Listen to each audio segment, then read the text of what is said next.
All right, good morning. Let's see if we can make this 3 days in a row, huh? Today I want to talk about unearned affection and why you shouldn't pet your dog.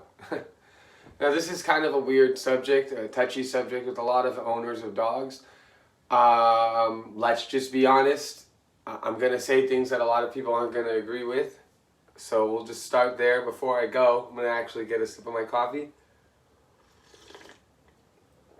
Hi, Mr. Mish. This is Mish. Mish is a little kitty cat. Now, before I go into the no petting your dog thing, here's a great thing to say. If you want to pet something, just get a cat. You can pet your cat. Cats are great. Right, Mish Mush? Come here one more time. Hey, cats are awesome. Probably claw my face off. So yeah, this video is about unearned affection, something that all dogs get. It's one of the few things that all dogs get. They get a ton of unearned affection. And just like other videos that I've talked about in this series, this is one of the very, very most common errors that dog owners make. Now, what is unearned affection? Unearned affection is any type of affection you show the dog that is not earned. It's that simple. It's basically, free petting, baby voice, all this kind of stuff that excites the dog. And really, let's just be 1,000% honest. It excites the human owner. Okay? Dogs, sure, petting a dog probably feels great to them, but dogs don't get pet in the wild. You're not going to find a dog petting another dog. You might see them do a lot of weird stuff, okay? But you're not going to see another dog. Now, when we talk about unearned affection, right, it's similar to like the bed thing. It's similar to anything related to status of the animal and excitement levels of the animal. You don't want to be giving affection to the animal unnecessarily, right? Dogs are working animals. So for instance, if you were to be doing a retrieve, the dog getting the object, right? Waiting and being released for the object, getting the object and returning it to heel and delivering it to your hand, that is in itself positive reinforcement. So like if you have a dog out in the field and you're working, you won't see a working dog, a hunting dog, getting a clicker and a treat and a good boy and a pet. Bringing the thing back, right? The completion of the task is all that any of these dogs need. Now, obviously, we as human owners, let's not lie, people get dogs so that they can have something to love on. All right?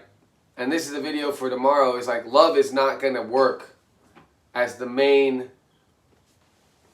kind of like source or the main like tenet, not tenant. Love is not going to work as like the main tenet of your relationship with your dog. That will get you into trouble. A lot of people learn that the hard way. Okay, love is not enough for the dog. You need a lot more than that, and you need order and structure and leadership.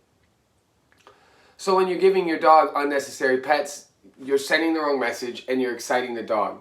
When we want to train a dog, right, we want to accentuate all the calm that we can in the dog. We don't want to excite the dog. And a lot of owners make the mistake of, is my dog happy just because it's running around like an idiot? Your dog's just excited, okay? Excitability happens in all dogs. And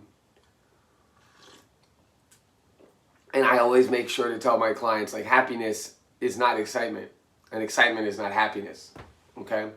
We look to accentuate calm, and that requires, when you have an excitable dog, that requires you to remain calm so that they can mirror that kind of behavior, right? Dogs work off of body language. It's a big way that we communicate with dogs. And so if you want to calm a dog down, you need to bring it down a level. Maybe it's not, good boy, pet, pet, pet, pet, pet, under the belly, under the ears, under everything. Maybe it's, good boy, and that's it, you move on. Or, good boy, pat, pat, and we move on. A hand down, stroking the back of a dog, long, flowing pets like that, that's a gift, that's a treat. And belly rubs, they're cute, and I do them sometimes, but the dog really has to earn it. Maybe I make the dog do some like sit-ups with me into whoa and down, and then in the end, I'll have him roll over to give me, like, to show me his stomach. That's a great thing to have, to be able to do. But even then, I go down and it's a pat. That's it. You know, I think a lot of owners think they're doing something good for their dog, but what they're actually doing is they're getting a dopamine rush, they're getting a serotonin rush of their own, okay? And don't confuse that, you know? Don't confuse whether you're doing something for your benefit or your dog's, okay? You and your dog are different. And what's good for you is not good for your dog in all cases. So ask yourself, right? Am I petting my dog all the time? Are they earning it? Is my dog earning this moment of affection? Because if they're not, that's on you. And you know, all of this stuff, though it can be difficult, it's what's best for your dog. It might not seem best for you because I want my dog in my bed. I want to feed my dog whatever. I don't want to train my dog. Dogs will be dogs. Let him be a dog. The dog lives in the human world. Don't let it just be a dog. Show it what is expected and lead it. Be a good leader. Okay? Love will not be enough, and just petting the dog all the time will fuck it up. You're gonna set a screw loose in there one day, and the dog's gonna have issues. They will. Okay? And this is a general rule for dogs. Maybe you have an exception to this rule. Hey, lucky you. But if you keep getting dogs, you'll see that it's not always like that. An unearned affection can definitely screw up a dog. So what's the solution for it? It's really simple. Train your dog. If you can't train your dog, hire a professional. Work with your dog when they come back. If your trainer gives you a work regimen, stick to it. Don't fucking feed your dog a million treats all the time, because that's not going to help them anyways. Okay? It's the German 3. Focus on mirroring and patterning your behavior so that the dog can do that. He can mirror the behavioral patterns you're showing. Don't be overly excitable, and the dog will start to accentuate that calm energy. And that's the point, right? If you have to pet your dog, pet him on the chest, okay? Try not to go in with the high-pitched voice, scratching everything. I know it feels good to pet dogs, but think about what it does long-term to the dog's ability to be compliant and to focus on the task at hand, okay? You want a well-behaved dog? Stop petting your dog.